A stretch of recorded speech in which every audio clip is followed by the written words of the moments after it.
जय माता दी, राधे राधे। आइए सुनते हैं दुर्गा सप्तशती का 11वां अध्याय, देवताओं का देवी की स्तुति करना और देवी का देवताओं को वरदान देना। महर्षि मेधा कहते हैं, दैत्य के मारे जाने पर इंद्रादि देवता अग्नि को आगे करके कात्यायनी देवी की स्तुति करने लगे। उस समय अभीष्ट की प्राप्ति के कारण उनके मुख खिले हुए थे। देवताओं ने कहा, हे शरणागतों के दुख दूर करने वाली देवी, तुम प्रसन्न हो। हे संपूर्ण जगत की माता, तुम प्रसन्न हो। विंध्येश्वरी, तुम विश्व की रक्षा करो, क्योंकि तुम इस चर और अचर की ईश्वरी हो। हे देवी, संपूर्ण जगत की आधार रूप हो, क्योंकि तुम पृथ्वी रूप में भी स्थित हो और अत्यंत पराक्रम वाली देवी हो। तुम विष्णु की शक्ति हो और विश्व की बीज परम माया हो, और तुमने ही संपूर्ण जगत को मोहित कर रखा है। तुम्हारे प्रसन्न होने पर ही यह पृथ्वी मोक्ष को प्राप्त होती है। हे देवी, संपूर्ण विद्याएं तुम्हारे ही भिन्न भिन्न स्वरूप हैं। इस जगत में जितनी स्त्रियां हैं वह सब तुम्हारी ही मूर्तियां हैं। एकमात्र तुमने ही इस जगत को व्याप्त कर रखा है। तुम्हारी स्तुति किस प्रकार हो सकती है, क्योंकि तुम परम बुद्धि रूप हो और संपूर्ण प्राणी रूप, स्वर और मुक्ति देने वाली हो। अतः इसी रूप में तुम्हारी स्तुति की गई है।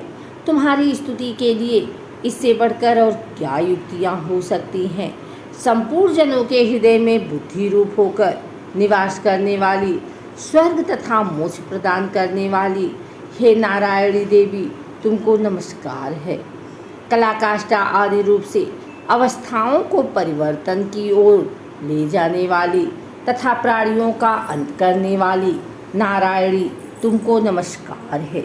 हे नारायणी, संपूर्ण मंगलों के मंगल रूप वाली, हे शिवे, हे संपूर्ण प्रयोजनों को सिद्ध करने वाली, हे शरणागत वत्सला, 3 नेत्रों वाली गौरी, तुमको नमस्कार है।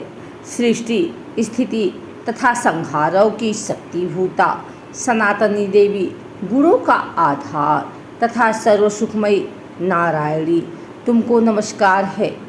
हे शरण में आए हुए शरणागतों, दीन दुखियों की रक्षा में तत्पर, संपूर्ण पीड़ाओं को हरने वाली, हे नारायणी, तुमको नमस्कार है। हे नारायणी, तुम ब्रह्माणी का रूप धारण करके हंसों से जुते हुए विमान पर बैठती हो तथा कुश से अभिमंत्रित जल छिड़कती रहती हो, तुम्हें नमस्कार है। महेश्वरी रूप से त्रिशूल, चंद्रमा और सर्पों को धारण करने वाली, हे महावृषभ वाहन वाली नारायणी, तुम्हें नमस्कार है। मोरों तथा मुक्तों से घिरी रहने वाली, महाशक्ति को धारण करने वाली, हे कौमारी रूप धारणी निष्पाप नारायणी, तुम्हें नमस्कार है। हे शंख, चक्र, गदा, फर, शांग, धनुष रूप आयुधों को धारण करने वाली वैष्णवी शक्ति रूपा नारायणी, तुम सब पर प्रसन्न हो, तुम्हें नमस्कार है। हे दांतों पर पृथ्वी धारण करने वाली वराह रूपिणी कल्याणमयी नारायणी, तुम्हें नमस्कार है। हे उग्र नरसिंह रूप के दैत्यों को मारने वाली, त्रिभुवन की रक्षा में संलग्न रहने वाली नारायणी, तुम्हें नमस्कार है। हे मस्तक पर किरीट और हाथ में महावज्र धारण करने वाली, सहस्त्र नेत्रों के कारण उज्ज्वल, वृत्तासुर के प्राण हरने वाली इंद्रिय शक्ति, हे नारायणी, तुम्हें नमस्कार है। हे शिवदूती स्वरूप से दैत्यों के महामत को नष्ट करने वाली, हे घोर रूप वाली, हे महाशब्द वाली, हे नारायणी, तुम्हें नमस्कार है। दाढ़ों के कारण विकराल मुख वाली, मुंडमाला से विभूषित मुंडमर्दनी चामुंडा रूपा नारायणी, तुम्हें नमस्कार है। हे लक्ष्मी, लज्जा, महाविद्या, श्रद्धा, पुष्टि, श्रद्धा, ध्रुवा, महारात्रि तथा महाविद्या रूपा नारायणी, तुमको नमस्कार है। हे मेधा, सरस्वती, सर्वोत्कृष्ट ऐश्वर्य रूपिणी पार्वती, महाकाली, नियंता तथा इस रूपिणी नारायणी, तुम्हें नमस्कार है। हे सर्वस्वरूप सर्वेश्वरी, सर्वशक्ति युक्त देवी, हमारी भय से रक्षा करो। तुम्हें नमस्कार है, हे कात्यायनी, तीनों नेत्रों से भूषित, यह तेरा सौम्य मुख सब तरह के डरों से हमारी रक्षा करें। तुम्हें नमस्कार है। भद्रकाली, ज्वालाओं के समान भयंकर, अति उग्र एवं संपूर्ण असुरों को नष्ट करने वाला तुम्हारा त्रिशूल हम भयों से बचावें। तुमको नमस्कार है। हे देवी, जो अपने शब्द से इस जगत को पूरित करके दैत्यों के तेज को नष्ट करता है, वह आपका घंटा इस प्रकार हमारी रक्षा करे जैसे कि माता अपने पुत्रों की रक्षा करती है। हे चंडिके, असुरों के रक्त और चर्बी से चर्चित जो आपकी तलवार है वह हमारा मंगल करे। हम तुमको नमस्कार करते हैं। हे देवी, तुम जब प्रसन्न होती हो तो संपूर्ण रोगों को नष्ट कर देती हो, और जब रुष्ट हो जाती हो तो संपूर्ण वांछित कामनाओं को नष्ट कर देती हो। और जो मनुष्य तुम्हारी शरण में जाते हैं उन पर कभी विपत्ति नहीं आती, बल्कि तुम्हारी शरण में गए हुए मनुष्य दूसरों को आश्रय देने योग्य हो जाते हैं। अनेक रूपों से बहुत प्रकार की मूर्तियों को धारण करके इन धर्मद्रोही असुरों का तुमने संहार किया है। वह तुम्हारे सिवा कौन कर सकता था।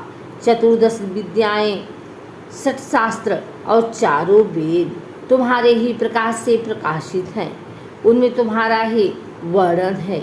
और जहाँ राक्षस, विषैले, सर्प, शत्रुगण हैं, वहाँ और समुद्र के बीच में भी तुम साथ रहकर इस विश्व की रक्षा करती हो।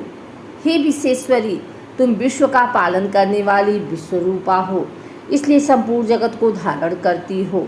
इसीलिए ब्रह्मा, विष्णु, महेश की भी वंदनीय हो। जो भक्ति पूर्वक तुमको नमस्कार करते हैं वह विश्व को आश्रय देने वाले बन जाते हैं। हे देवी, तुम प्रसन्न हो और असुरों को मारकर जिस प्रकार हमारी रक्षा की है, ऐसे ही हमारे शत्रुओं से सदा हमारी रक्षा करती रहो। संपूर्ण जगत के पाप नष्ट कर दो और पापों तथा उनके फलस्वरूप होने वाली महामारी आदि बड़े बड़े उपद्रवों को शीघ्र ही दूर कर दो। विश्व की पीड़ा को हरने वाली देवी, शरण में पड़े हुए पर प्रसन्न हो। त्रिलोकी निवासियों की पूजनीय परमेश्वरी, हम लोगों को वरदान दो। देवी ने कहा, हे देवताओं, मैं तुमको वर देने को तैयार हूँ। आपकी जैसी इच्छा हो वैसा वर मांग लो, मैं तुमको दूंगी। देवताओं ने कहा, हे सर्वेश्वरी, त्रिलोकी की निवासियों की समस्त पीड़ाओं को तुम इसी प्रकार हरती रहो और हमारे शत्रुओं की इसी प्रकार नष्ट करती रहो।